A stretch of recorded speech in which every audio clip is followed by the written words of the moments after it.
Titis hujan menimpa bumi, tanah gersang menghijau kembali. Bermula kehidupan, limpahan pengasih dan penyayang.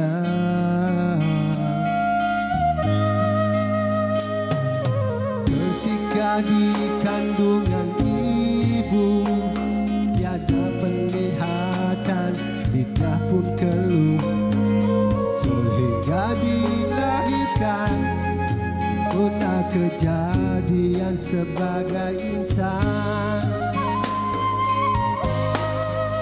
Oh Tuhan, hari ini ku di sini, bimbingilah hamba-Mu merentasi duniawi. Bantulah ke perjalanan fitrah, jalan yang sebenarnya. Tuhan yang kuasa.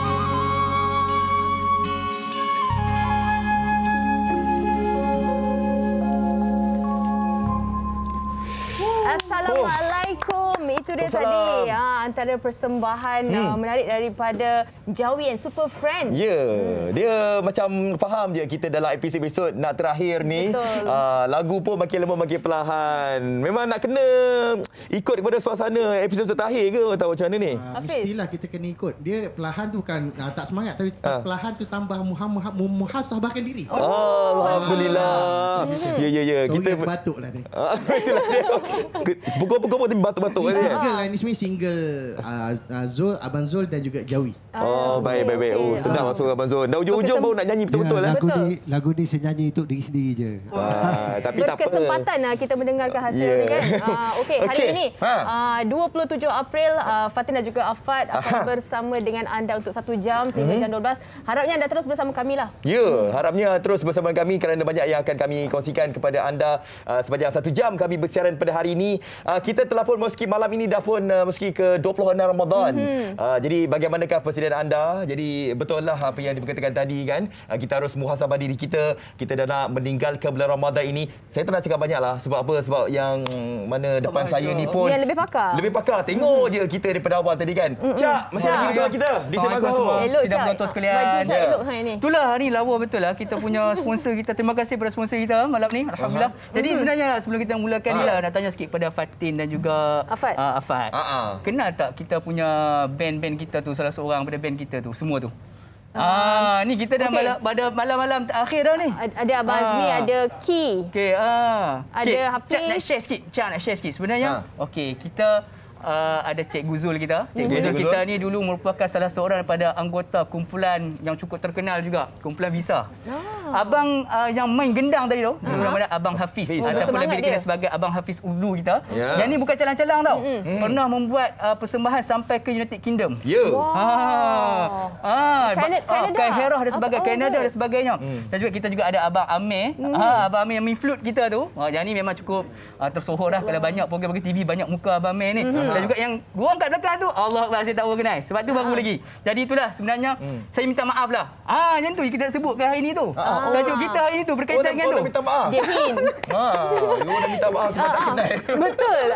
Yang mana pastinya hari ini kita akan bawakan topiknya kemaafan tanpa lafaz. Kemaafan tanpa lafaz ni lebih mudah kalau kita nak faham. Kita nak menyampaikan kemaafan tu tak sempat ataupun mungkin niat tu tak kesampaian kan.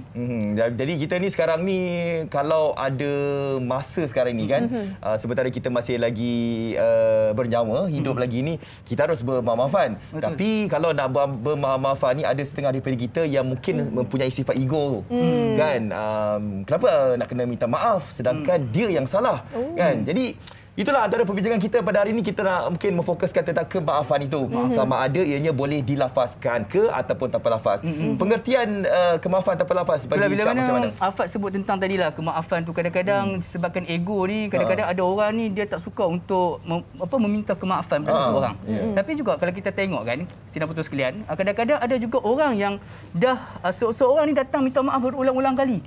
Tapi disebabkan ego orang yang diminta maaf itu pula menyebabkan dia tidak mahu memaafkan orang lain. Jadi sebabkan itulah sebenarnya bila mana dalam bab berkaitan dengan kemaafan ni dia perlu ada timbang rasa, dia perlu ada tolak ansur. Barulah benda tu akan berlakulah kemaafan. Dan juga kita bila mana sebutkan tentang kita dah berada di akhir Ramadan ni, di penghujung Ramadan ni, saya teringatlah salah satu daripada hadis Nabi SAW. Kan bila mana suatu hari Jibril AS, Nabi SAW nak naik atas mimbar, para sahabat dengar Nabi mengucapkan amin sebanyak 3 kali. Amin, amin, amin. Selesai saja khutbah dan juga solat Jumaat pada hari tersebut, maka para sahabat pun datang bertemu dengan Rasulullah. Ya Rasulullah, tadi sewaktu mana kami melihat kamu menaiki mimbar ataupun tangga mimbar, kami mendengar kamu mengucapkan amin sebanyak 3 kali. Kenapa? Maka Nabi SAW pun menyebut, dia kata apa, sewaktu mana aku sedang menaiki tangga mimbar sebentar tadi, aku telah pun didatangi oleh Jibril AS. Jibril datang, malaikat Jibril datang, dia mendoakan kepada aku 3 perkara. Dan salah satunya adalah merugikanlah bagi orang yang dapat bertemu dengan Ramadan, namun sesudah Ramadan dosa-dosanya tak diampunkan. Salah satu daripada bentuk dosa tak diampunkan adalah bila mana melakukan dosa bersama dengan orang lain. Dia melakukan dosa dengan orang lain dan orang tu tidak memaafkan dia. Maka dosa itu akan terus dibawa ke bulan-bulan yang lain. Kita risau. Kita tinggal ke Ramadan pada tahun ini dengan keadaan kita masih lagi tidak memperbaiki silaturahim dengan jiran-jiran kita, ahli keluarga kita, sahabat andai kita. Walaupun ramai orang berpendapat kita ni nak minta maaf waktu mana pagi raya lah. Salam raya baru kita minta maaf kan. Sebenarnya kemaafan tu perlu diminta sebelum kita meninggalkan Ramadan. Supaya apa? Kita tidak masuk dalam golongan orang yang dirugikan ataupun yang didoakan oleh Jibril, orang yang dicelakakan oleh malaikat Jibril dan juga Allah Subhanahu Wa Taala. Sebab Nabi Muhammad sallallahu alaihi wasallam pun meminta ampun daripada Allah SWT sebanyak 70 kali sehari. Jadi kita bayangkanlah macam Cak sebut tadi, kita tak perlu untuk nak minta maaf ketika raya sahaja. Tapi kan cakap tentang minta maaf ni, kan ada orang cakap minta maaf kosong-kosong. Pernah dengar perkataan kosong-kosong? Selalu sangat kosong-kosong. Ada juga beberapa ulama lah kan mempertikaikan tentang perkara kosong-kosong ni. Cak, ada yang mengatakan bahawa ianya seperti tidak ikhlas. Betul. Seperti macam cakap-cakap kosong saja. Seperti macam bercakap kosong saja. Jadi template untuk hari raya kan. Minta maaf kosong-kosong. Kadang-kadang itulah dia mungkin disebabkan oleh kita pun kadang-kadang cara kita menyusun tutur cara kita ataupun bahasa kita tu menyebabkan orang berfikir dia ni betul kan minta maaf. Maksudnya kan macam main kadang-kadang tu zaman sekarang ni tak ada dah macam zaman kita dulu tak ada gadget ni kan. Fatin juga sidang putus sekalian, kita banyak pada waktu mana pagi raya tu kita akan bersalaman dengan ibu ayah kita, kadang-kadang dengan datuk nenek kita dan kita minta maaf. Dan saat itu sebenarnya nampak lebih ikhlas. Sampai pada nangis. hari ni sampai menangis kadang-kadang. Tapi zaman sekarang ni Allah mudah saja kan. Type dekat WhatsApp group sekali kata selamat hari raya, maaf zahir batin, hashtag kosong-kosong. Allah. Itu tak apa, type Fatin. Ada yang copy paste je. Senang. Tukar bawah je. Ada yang ni bagi suara je. Bagi suara. Ada juga. Itulah sebenarnya kan kita nak tahu dari segi niat sebenarnya pengisian kita memohon maaf kepada orang tu dan juga macam mana sebenarnya untuk kita jangan ambil mudah dalam kita meminta maaf tu. Sebenarnya ada juga pengisian-pengisian ataupun pihak yang satu lagi tu sukar untuk nak terima cara kita minta maaf tu. Jadi insya-Allah pada hari ini Fatin Afat kita akan lebih memfokuskan kita punya perbincangan pada hari ini bagaimana cara ataupun etika. Ni kita sebut etika kita nak meminta maaf dan juga etika orang untuk memaafkan orang lain. Ini insya-Allah yang kita nak bincangkan pada hari ini. Okey, dan penonton juga kalau ada soalan, kalau ada pendapat anda berkenaan dengan topik kita hari ini, kongsi-kongsikanlah dengan kami di Facebook kami di Sembang Sahur TV3. Kita akan panjangkan dekat Cak ke Afat ke tetamu kita sebentar saja nanti, okey? Okey. Jadi bagaimana kalau ada setengah orang tu kita nak menjegah ke bulan Syawal ni, bulan Syawal ni kan. Tetapi ada seorang itu yang macam terlalu berat sangat nak meminta maaf, tetapi minta maaf itu seperti macam ada paksaan. Dan itulah kadang-kadang ni Afat kan. Kita pun tajuk hari ini cukup cantik berkaitan dengan kemaafan tanpa lafaz. Kadang-kadang orang berfikir kalau kita ni nak minta maaf dengan seseorang ni dengan bicara ataupun dengan lisan kita, sebenarnya ada banyak sebenarnya yang dianjurkan oleh Islam. Bagaimana cara kalau kita tak mampu nak berkata-kata, ialah bila mana kita dah melakukan kesilapan ni, kadang-kadang segan kita nak minta ataupun nak menzahirkan, aku sebenarnya kat belakang kau dulu aku banyak mengumpat kau ni, aku nak minta maaf boleh tak? Kita saya dah kawan tu dengar pula, oh kau banyak mengumpat, kau mengumpat apa pasal aku? Dia akan tanya tu panjang cerita pula, last sekali tak selesai masalah. Jadi ada yang diajarkan oleh Islam berkaitan dengan bagaimana kalau kita nak susun bicara kita tanpa kita menyebutkan apa kesalahan kita. Mungkin ada juga Abah Hafiz kita nak kongsi something tentang tajuk kita pada hari ini ni. Kemaafan tanpa lafaz. Berbanding untuk berkongsi, saya nak bertanya. Bertanya. Allah ya kan nak bagi tahu. Okey, nak tanya ni. Kadang-kadang kita ni buat silap kan. Kita ni mungkinlah terzalimi orang atau buat jahat pada orang. Tanpa sengaja. Tanpa sengaja lah. So, macam mana kita nak minta maaf ni? Contohlah dekat media sosial lah, netizennya ataupun orang perseorangan. Ada tak cara-cara tu macam mana? Ada tu kita memang kena trace satu-satu nama yang kita buat salah atau macam mana? Ataupun boleh buat secara umum? Okey. Jadi soalan cantik daripada Abang Hafiz kita ni berkaitan dengan cara kita nak ni sejarah zaman sekarang ni tak sama macam zaman dulu. Zaman dulu ni kalau melakukan kesilapan ni dia selalunya secara berdepan. Kan buat salah, contoh dia terambil pensel kawan ke ataupun terambil makanan orang ke, depan-depan. Tapi zaman sekarang ni zaman gadget, kadang-kadang kita ni mungkin menyebutkan dalam bentuk umum, tapi ada segelintir hati yang terasa dengan kata-kata kita. Menyebabkan ada yang tak memaafkan dengan apa yang kita post. Jadi sebenarnya kalau kita dah melakukan satu kesilapan, sebenarnya orang yang melakukan kesilapan ni dia perlu berani untuk menzahirkan ataupun meminta maaf balik dan juga mengakui kesilapan yang dia lakukan. Ini merupakan salah satu juga ciri-ciri orang yang beriman, di mana bila mana dia melakukan kesilapan maka dia perlu mengakui akan kesilapan yang dia lakukan. Dalam masa yang sama dia perlu meminta maaf. Sama juga dalam zaman media sosial ni, salah satunya kalau kita melakukan secara individu, maka kita perlu minta maaf secara individu. Sebab tu zaman sekarang itulah kata kita kadang-kadang ni dosa paling mudah kita nak buat ni dengan kita punya ni. Dengan adanya teknologi 3 mata ke 4 mata ke 5 mata, banyak mata dah sekarang ni. Apa kan? Okey Cak, kejap lagi simpan dulu Cak. Sebab apa? Kita nak kongsikan jugalah antara pengisian hari ini, bukannya kita bertiga saja. Kita ada tetamu istimewa kita hari ini yang mana kita akan bawakan dan juga beliau akan berkongsikan antara pengalaman beliau, pandangan beliau berkenaan dengan topik kita hari ini. Kemaafan tanpa lafaz kan. Betul. Untuk waktu ini kita nak berhenti beraksi tiga. Jadi Nana jangan ke mana-mana. Sembang Sahur.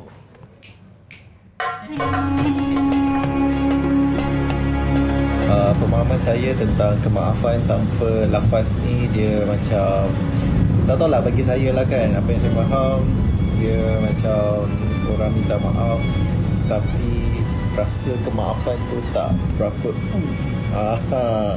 Kita memaafkan seseorang dengan masih lagi melakukan kebaikan terhadapnya, maksudnya kita masih berbaik-baik dengan orang tersebut walaupun kita pernah marah dan orang tu tak pernah minta maaf dengan kita, tapi kita masih lagi melakukan kebaikan terhadap orang tersebut.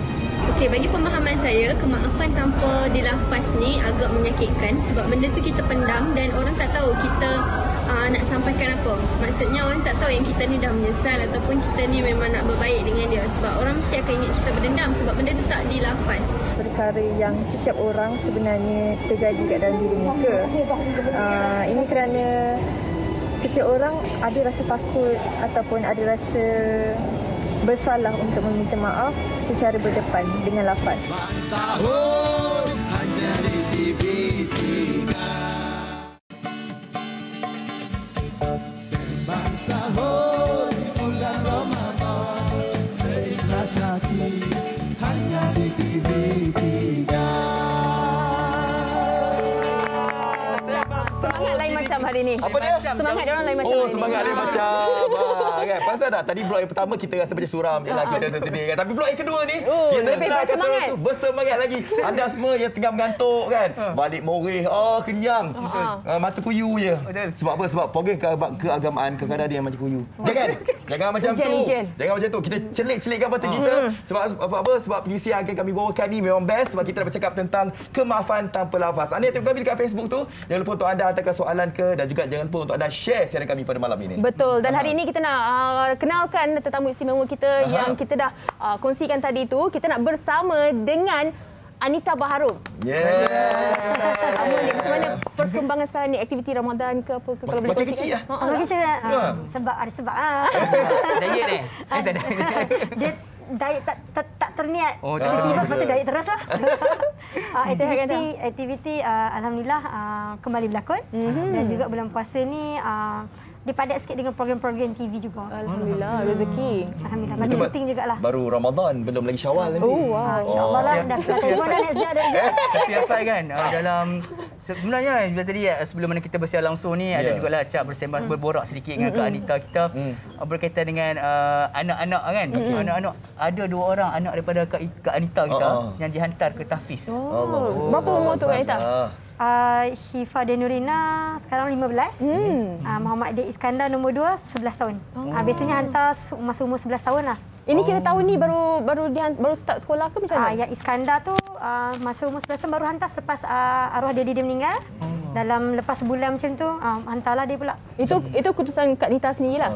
Tak, tanya pendapat dia dulu. Dia tergerak hati sendirilah sebab kakak dia dah lalui. Lepas tu Iskandar punya turn pula, so tanya dia macam mana Iskandar okey ke, lepas tu pujuk-pujuk dia sikit. Dan dia pun kata okeylah sebab nak gembirakan daddy dia kan. Sebenarnya salah satu sebenarnya dalam bentuk kemaafan tanpa lafaz tu. Kan kadang-kadang kita mungkin tak tahu tempat kita ni sebagai ibu ayah ni kat mana tempat perakhiran kita. Sama ada syurga ke neraka. Kan kalau syurga alhamdulillah, kalau neraka wa iyazubillah. Jadi bila mana kita ada anak-anak yang menghafaz Al-Quran, ada satu sepotong hadis Nabi, banyak riwayat Nabi tentang anak-anak, kelebihan anak-anak yang menghafaz Al-Quran ni. Salah satunya seorang anak yang menghafaz Al-Quran mampu memberi syafaat kepada 10 orang untuk tarik mereka masuk ke syurga. Allah Akbar. Kadang-kadang mungkin kita ni banyak salah dengan Allah Subhanahu Wa Taala kan kat dunia ni. Tempat kita tu asalnya dekat neraka, tapi sebabkan kita ada anak-anak yang menghafaz Al-Quran mampu untuk tarik kita masuk ke syurga. Allah Akbar. Kemaafan tanpa lafaz. Betul. Mak banyak dosa. Sama dah. Okey, kita nak memfokuskan hari inilah kemaafan tanpa lafaz. Seperti kita tahu kan, kemaafan tanpa lafaz ni kalau kita nak bincangkan sangat subjektif lah. Ada yang mungkin terlambat nak minta maaf, ada yang malu, ada yang belum bersedia, ada yang belum memahami erti sebenar kemaafan tu. Kadang-kadang tanpa keikhlasan juga dia lafazkan kemaafan, tapi sejauh mana sebenarnya diterima kan. Dan hari ini juga kita nak kongsikan dengan Kak Nita, kalau boleh kongsikan kehilangan yang mana kemaafan tu tak sempat, kalau boleh dikongsikan juga pengalaman kehilangan arwah. Masalahnya sempat minta maaf. Alhamdulillah. Dia ada satu situasi kami yang mana Allah bagi kami peluang dan satu situasi kita orang yang memang kita orang sempat minta maaf antara satu sama lain. Jadi rupanya bila rupanya ya Allah, rupanya dia nak meninggal dah. Jadi cerita kami lain sikit. Sebenarnya kita orang ada maksudnya hari sebelum tu lah. Bukan sebelum tu, ada dalam beberapa hari sebelum.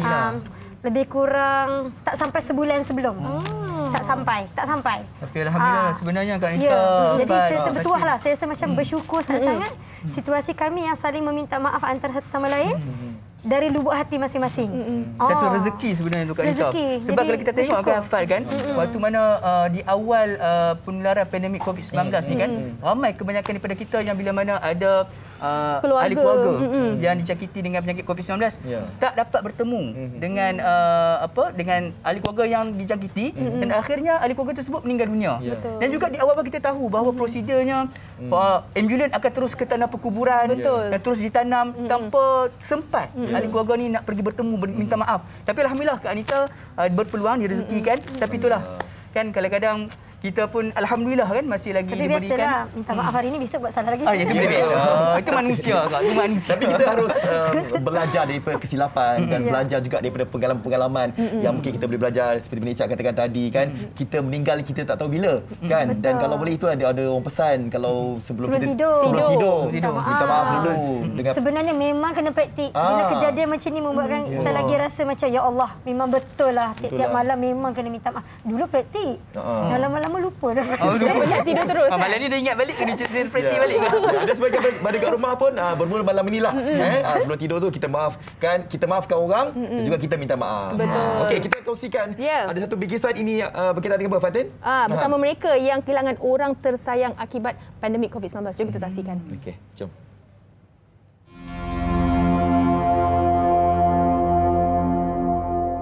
Penularan virus COVID-19 menjadi satu ketakutan buat seluruh dunia. Rentetan wabak coronavirus, nasib keluarga ini berubah sekelip mata. Zahra Ahmad Saad, 35 tahun, kini seorang ibu tunggal setelah kehilangan suaminya, Syahril Nordin, maut akibat COVID-19 pada Julai yang lalu. Bagaikan hilang semangat diri, Zahra tidak berkesempatan untuk menatap wajah suami buat kali terakhir. Ketika itu, dirinya yang sedang syarat mengandung turut dijangkiti virus sehingga perlu ditidurkan.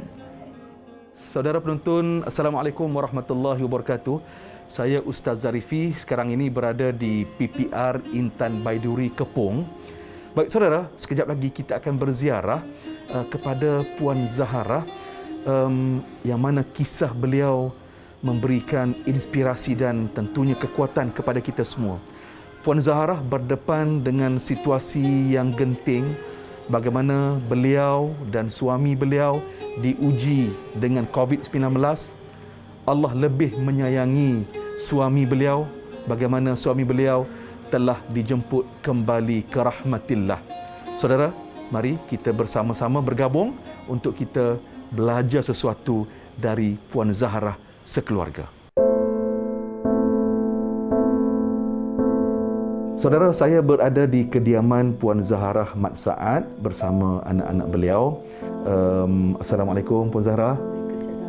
Apa khabar? Alhamdulillah, syukur. Terima kasih Puan kerana sudi menerima kehadiran kami bersama pihak Massimo. Puan, kalau boleh Puan boleh berkongsi dengan kami lah bagaimana Puan berdepan dengan situasi genting dan tentunya kehilangan almarhum suami yang tercinta dalam situasi beberapa hari sebelum proses kelahiran anak bongsu. Jadi mungkin Puan boleh berkongsi cerita tersebut dengan kami, Puan. Memang tertekan lah dengan keadaan sekarang kan. Nak membesar anak-anak lagi dengan suami tak ada. Sebelum ni memang harapkan dia semua sebab akak pun tak bekerja. Memang sukarlah sangat rasa. Memang apa, kadang-kadang fikir rasa macam tak mampu nak lalui semua ni kan. Sebab dengan anak kecil lagi, anak pun masih sekolah. Beratlah dugaan tu rasa. Kadang-kadang tiba-tiba duduk pun dia akan tanyalah, Papa, tanya kenapa Papa meninggal kan. Lepas tu akan cakap rumah ni sunyi lah, tak ada Papa, tak ada dengar Papa cakap-cakap, marah-marah dengan macam tu lah. Saudara penonton, untuk makluman kalian semua, almarhum suami kepada Puan Zahara telah meninggal dunia kerana asbab COVID-19. Dan Puan Zahara sendiri pun Allah Subhanahu Wa Taala uji beliau kena juga COVID-19 dan sampai ke tahap peringkat beliau Puan Zahara ditidurkan. Jadi mungkin Puan Zahara boleh berkongsi dengan para penonton, mungkin ada kata-kata akhir perbincangan komunikasi bersama dengan suami, mungkin ada nasihat-nasihat dan kata-kata akhir suami yang Puan ingat sampai bila-bila. First yang akak kena akak positif, dia cuma cakap sayang jangan sedih, jangan kena kuat, sayang kena jaga baby. Itu je yang dia pesan. Sebelum dia pergi hospital tu pun dia pesanlah suruh jaga anak-anak semua. Itulah kalau diputar kembali, orang kata nak hidup bersama tu sampai hayat lah, orang kata kan. Kalau boleh sampai ketua, tengok anak-anak besar. Itu je lah harapan akak bila tenang.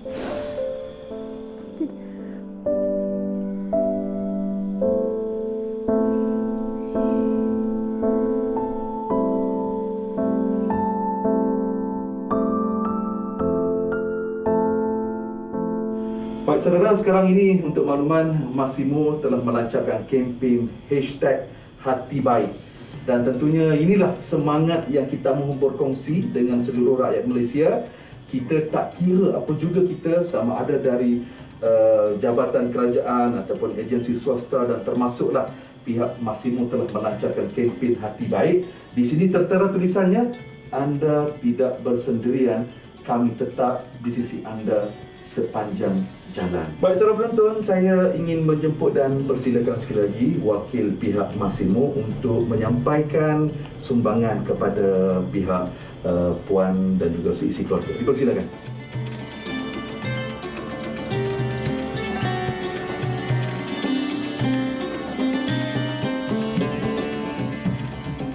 Terima kasih kita ucapkan kepada pihak Massimo. Tentunya ini sebagai satu model memberikan semangat kepada kita semualah. Tak kira apa juga jawatan yang kita sandang, tak kira di mana juga posisi kita, marilah kita membantu pihak yang memerlukan.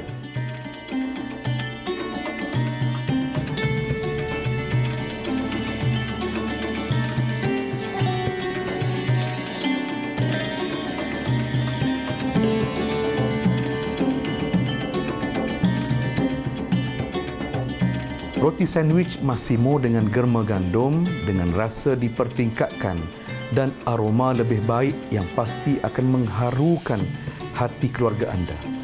Roti kami mempunyai kebaikan semula jadi seperti germa gandum yang merupakan gudang mineral yang kaya dengan vitamin E, asid lemak omega 3, serat semula jadi, protein, B1, B2, B6, magnesium, fosforus dan zinc. Kisah hidup keluarga ini telah mendapat perhatian dari Kevin Eng selaku Ketua Pembangunan Jenama Hari-Hari.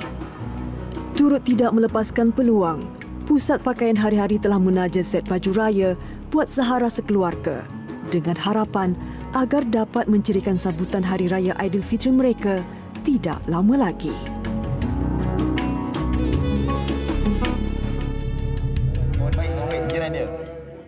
Itu dia Ustaz Zarifi menyantuni mereka yang kehilangan orang tersayang. Kita doakan agar mereka terus kuatlah kan, dapat satu kebaikan dan juga hikmah dari apa yang terjadi ni. Jadi ni kita bincangkan tadi tu kan, kadang-kadang bila mana datang awal-awal COVID ni tu, yalah kita kadang-kadang nampak ambulans lalu depan mata ya kan, yang ahli keluarga dapat tak sempat nak tengok apa jenazah ataupun nak memberikan penghormatan terakhir kepada arwah dan sebagainya. Dan juga itulah salah satu lagi tak direzekikan untuk memohon kemaafan. Jadi mesti sudah semestinya ada sebenarnya cara kalau kita nak melakukan kemaafan ni tanpa lafaz. Sebab kita kena faham, kemaafan kita nak minta maaf ni tak semestinya dengan perkataan. Sama sekarang ni pun lebih mudah. Kita ada gadget, kita ada aplikasi-aplikasi yang kita boleh gunakan. Kalau kita malu nak tuturkan, kita takut sekali kalau kita cakap ni lagi teruk jadinya, maka kita boleh minta kawan kita ke tolong karang Ustaz kan apa ucapan untuk permohonan maaf tu. Itu kira dari hati peminta maaf ke macam mana, Cak? Jadi dia mungkin bagi tahu lah, aku ada buat salah kat dia ni, sekian. Jadi tak pandai lah nak susun ayat. So minta dia tolong susunkan ayat. Mungkin kita punya kawan kita ni pernah masuk pertandingan mengarang esei ke sebagainya kan, kita tahu. Dia boleh buat satu bahasa yang lebih cantik. Mungkin ada pantun ke kat hujungnya tu untuk melembutkan hati orang yang dia pernah buat salah tu untuk memaafkan diri dia. Mengambil pengalaman Anita tadi, Anita alhamdulillah sempat meminta maaf kepada arwah suami kan. Okey, ini andai kata kalau ada mungkin setengah daripada penonton kita yang tidak sempat untuk nak meminta maaf, okey, macam terlambat dan sebagainya. Bagaimana kita ingin meminta maaf andai kata seseorang itu telah pun pergi meninggalkan kita? Okey, kalau macam tu, kalau sebagai contohnya, kalau kita dah cuba cari orang tersebut tapi orang tu pun dah meninggal dunia. Jadi kalau sekiranya orang tersebut masih lagi ada ahli keluarga, buat contoh dia ada anak-anak, so kita santuni anak-anak dia ataupun isteri dia, tapi jangan kahwin isteri dia. Tapi kita santuni tu maksud dia macam mana? Santuni tu maksud dia kita ada sedikit lebihan rezeki, kita kongsikan dengan keluarga tersebut kan, membantu meringankan. Mungkin sebelum ni si suami ni yang meninggal ini merupakan tulang belakang keluarga.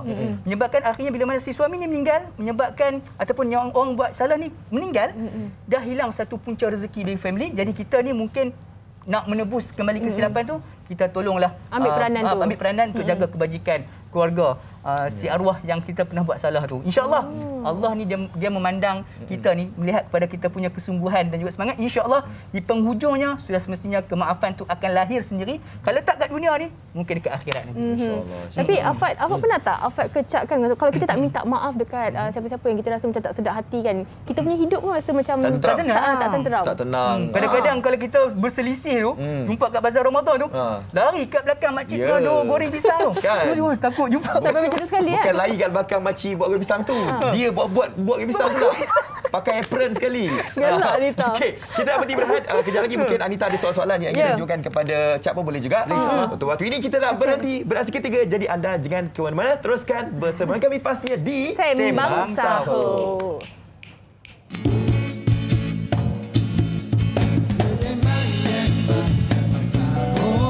Berbagai topik diskusi sepanjang bulan Ramadan hanya di TVT. Sembang Sahur di bulan Ramadan seikhlas hati hanya di TV3. Kembali untuk Sembang Sahur minggu yang terakhir hari ini. Jadi terus bersama kami. Kita nak terus dengan topik kita, kemaafan tanpa lafaz. Tadi dekat Instagram saya kan Cak, ada komen daripada sahabat kita yang mana dia kata dia baru tahu makna kemaafan tu lepas bapa dia meninggal. Jadi dah meninggal, jadi dia baru sedar, dia baru faham arti kemaafan dia. Jadi macam mana Cak sebenarnya kalau kita nak hindarkan daripada kita ada rasa menyesal, kita rasa tak sedap kan kalau orang tu dah meninggal. Macam mana sebenarnya macam ni tau. Dia sebenarnya kalau kita tengok dalam istilah Arab itu sendiri, kita kena faham dia ada dua maksud ataupun dua perkataan yang lebih kurang sama maksud dia. Yang pertama sekali ghafara, ghafir. Itu maksud dia mohon ampun. Yang keduanya adalah afun. Inilah maaf, kemaafan yang kita juga dalam bulan Ramadan ini salah satu doa yang kita dianjurkan oleh Nabi untuk baca adalah Allahumma innaka afuwun karim tuhibbul afwa fa'fu anna. Kita minta kemaafan pada Allah Subhanahu Wa Taala. Tapi apa perbezaan antara pengampunan dan juga kemaafan? Kalau kita minta ampun ni, boleh jadi dia orang tu masih lagi macam ada sikit-sikit lagi lah terasa hati kita. Tapi kemaafan, afuun ni maksud dia bila mana kita minta maaf pada Allah SWT, maksud dia kita minta agar Allah clearkan terus apa saja kesalahan ataupun dosa yang pernah kita lakukan dekat Allah SWT. Sama jugalah juga dengan istilahnya kalau dalam manusia.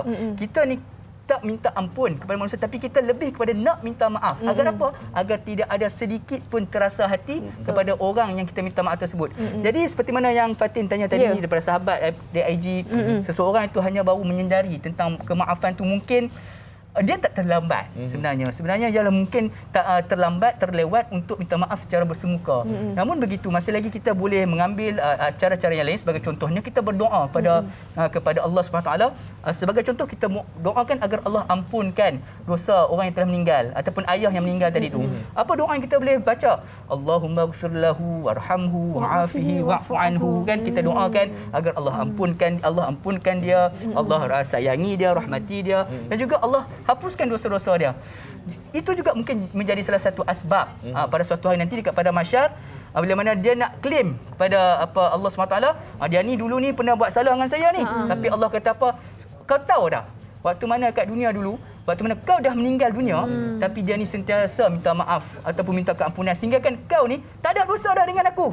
Allah kata, kau masuk syurga. Adakah kau kau tak ada maafkan dia? Maksudnya masih ada lagi peluang. Masih lagi ada peluang sebenarnya. Sebenarnya peluang untuk kita bertaubat, minta maaf dengan orang ni, selagi mana masih lagi hayat di kandung badan, selagi itulah kita berpeluang untuk minta maaf. Itu kalau dari segi tingkah laku ke apa kan, kita nak tanya kalau macam kalau kita ada berhutang dengan dia macam mana? Dari segi hutang nak selesaikan tu. Hutang ni dia satu benda yang cukup sensitif sebenarnya. Sebab berkaitan dengan harta, berkaitan dengan duit ni kan. Apatah lagi duit ni. Tambah pula lepas pandemik COVID-19 ni, ramai orang memerlukan duit. Tengok sajalah bila mana dapat mengeluarkan KWSP kan, 10,000. Semua pasang 3 mata sekarang kan. Jadi sebenarnya kalau kita dalam bentuk hutang, sebagai contohnya kita tahu bahawa si mati ni ada keluarga. Maka kita boleh pulangkan hutang kita itu kepada ahli keluarga. Mungkin itu juga akan meringankan bebanan yang ditanggung oleh keluarga si mati.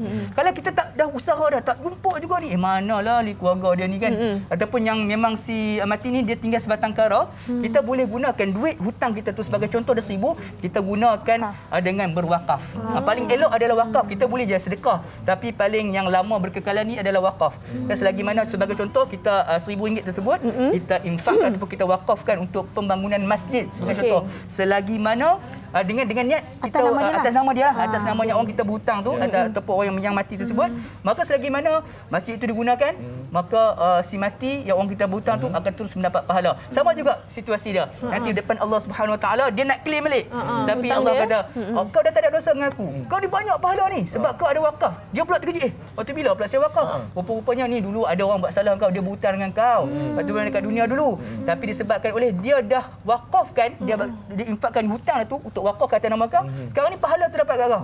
Maka pada saat itu tak ada alasan untuk dia tidak memaafkan. Masya-Allah. Kita kena ingat kepada Pasha ni, Kak Anita, Fat dan juga Fatin, kepada Masya ni, sekecil-kecil kesalahan, sekelumit kuman, orang akan menuntut. Sebab apa? Nak menutup balik kesalahan dia buat dengan Allah Subhanahu Wa Taala. Walaupun suami isteri. Walaupun suami isteri. Suami isteri sekalipun kalau ada buat silap, walaupun dekat media sosial, sweetnya. Sweetnya kan. Apa siap pakai cakap lagi sini.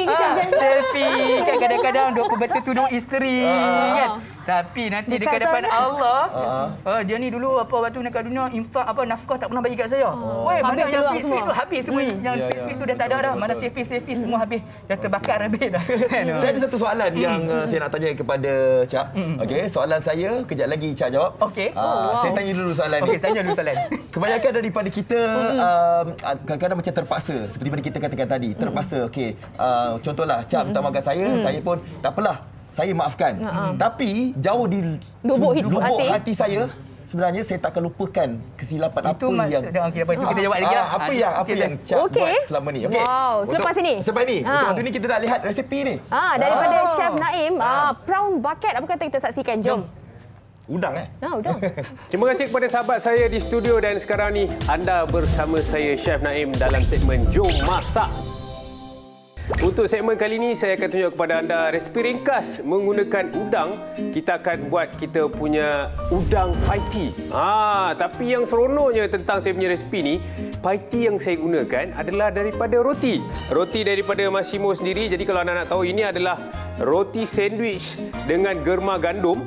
Ianya dapat membantu mengurangkan risiko penyakit jantung. Jadi ia baik untuk badan anda.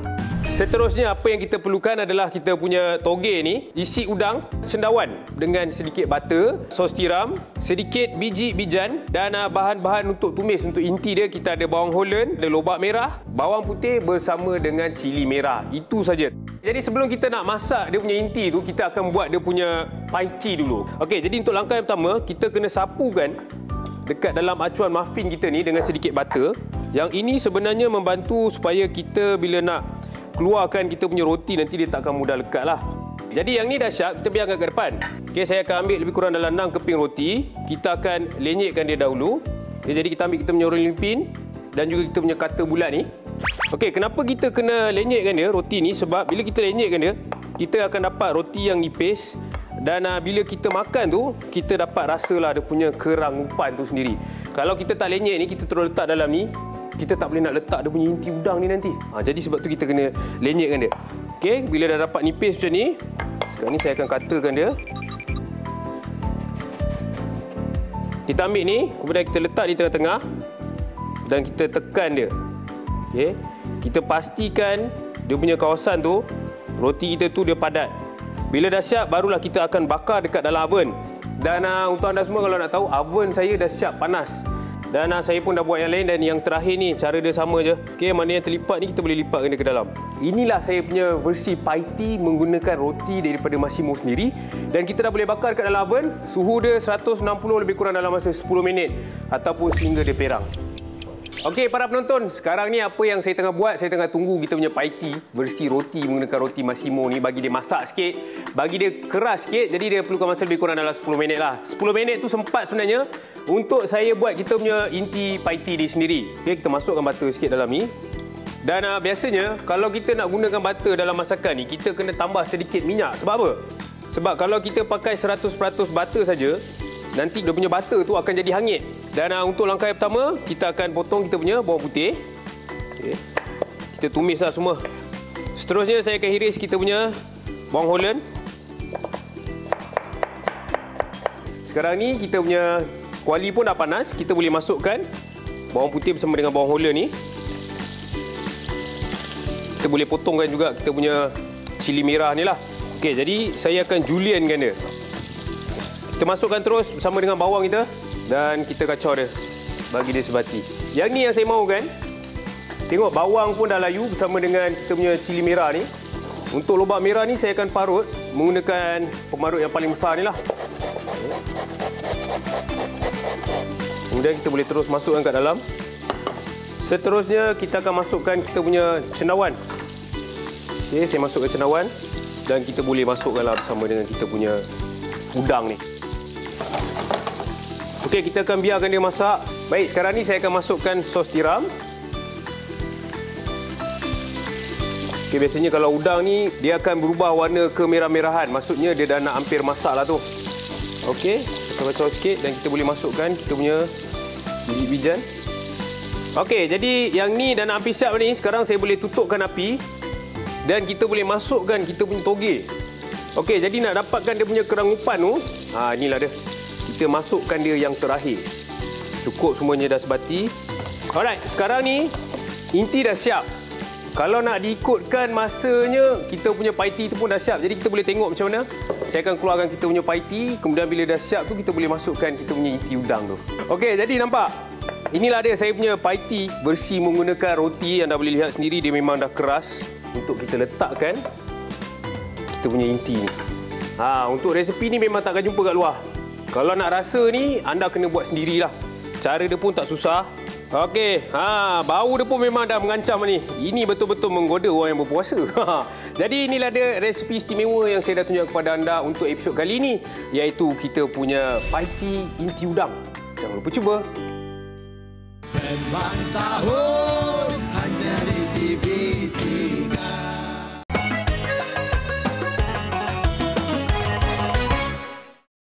Lagi pastinya dalam Sembang Sahur kita ada berbaki lebih kurang 5 minit lagi ni. Sekejap je. Sekejap sangat Betul-betul sembang Sambunglah sambung satu nanti. Memang betul-betul sahur ni. Ya kan. Okay. Soalan saya Cak tadi. Dia kata yalah saya maafkan. Tapi jauh di sudut hati masih lagi mengingati. Luka tu masih ada lagi. Cakap dah maafkan tapi masih lagi ada. Dan juga dekat Facebook ada satu soalan yang saya rasa lebih kurang saja macam soalan saya kan Fatin? Jom, ini daripada Azlina Rizwan yang mana macam mana kita nak maafkan orang yang menzalimi hidup kita. Dah terputus hubungan tetapi hati masih lagi berdendam dan andai diberi peluang berjumpa pun tak mahu. Macam mana nak handle hati kita yang bersifat pendendam? Ini macam mana ni? Jadi sebenarnya macam inilah. Nak bagi contoh dan juga jalan penyelesaiannya. Wow. Bila mana kita ni ada orang buat salah kat kita dan kita ni masih lagi orang kata payah nak maafkan. Okey. Solution pertama, anda boleh tak maafkan dia. Okey ni, solution pertama anda tak boleh maafkan dia tapi ada implikasi dia. Sebab apa? Nanti anda akan jadi ambil masa yang panjang waktu mana di padang mahsyar kelak sebab kita nak tunggu orang tu datang mencari kita, merangkak mencari kita sebagainya untuk nak minta maaf kat kita kat padang mahsyar. Dan juga bila benda datang pun kita tak maafkan lagi. Maka pada saat tu ada pula katakan itu kalau seorang yang kita berdendam, katakan ada 10, 20 orang. Berapa lama kita duduk kat padang mahsyar tu? Kan? Dahlah satu orang kata apa di padang mahsyar itu situasi yang ceritakan Nabi, manusia lemas dengan peluh manusia. Kan manusia sini lemah dengan peluh manusia. Adakah kita sengaja nak melengah-lengahkan masa untuk kita dihisap? Jadi tepuk dada tanya selera. Yang keduanya, penyelesaian kedua, kita maafkan. Kita cara macam mana pun kita maafkan. Ingatlah hadis Nabi SAW, Nabi pernah mengatakan apa? Nabi bertanya kepada para sahabat, siapakah orang paling kuat? Ada di kalangan sahabat kata orang yang boleh mengangkat bebanan yang berat. Ada orang kata apa dia mampu untuk melibas pedang ataupun mengalahkan musuh dengan satu tumbukan dan sebagainya. Tapi Nabi kata apa? Tak, itu tak kuat lagi. Nabi kata. Orang yang paling kuat adalah bila mana ada orang melakukan kesilapan pada dia, dia mampu memaafkan. Kita kena ingat, memaafkan bukan mengampunkan. Ampunkan tu maksud dia masih lagi ada something ataupun yang berbaki di hati. Itu yang disebutkan sebagai dendam. Tapi kalau maafkan ni, maksudnya kita dah settle, kita kena lupakan kesalahan orang tersebut. Hati kita pun tenang sebenarnya. Hati akan tenang. Okey, itu adalah penyelesaian adalah dua kaedah dah. Pilihlah yang mana anda rasakan akan menenangkan hati anda. Panjang ada penjelasan dia kan? Okey, Afad, kita pun dah tak banyak lagi masa kan. Hari ini kita nak ucapkan terima kasih untuk penonton, terima kasih untuk Kak Nita. Kita kalau boleh nak panjangkan lagi perbincangan ni, tapi kesuntukan masa kan. Dan terima kasih juga kepada band Jawi and Super Friends. Esok kita akan bersama dengan Dayah dan juga Haziq dengan topiknya, Fad. Topiknya yang bertajuk Raya Berpada. Dah siap dah Raya persiapan? Saya tak belum, lagi. Tak ada. Okay. Saya sebelum kita tutup ni, saya sediakan satu pantun lah. Okey. Sembah Tahun patut diraikan. Raya yang datang disambut dengan kesyukuran. Tamadun yang dibina patut lebih baik dan bukan dirosakkan. Bukankah indah dan cantik ungkapan maaf zahir dan batin? Macam itulah akhirnya. Maaf ni kami main. Betul. Okey. Kita bagi kesempatan ni dan ucapkan juga terima kasih kepada band Jawi kita yang sama dengan kita daripada awal episod. Awal episod pertama. Terima kasih banyak-banyak dan kita jumpa lagi nanti. Assalamualaikum. Dalam Sembang Tahun. Tempat yang soalan ke kita. بزهور النبي أحمد يا هنانا بمحمد ذلك الفضل من الله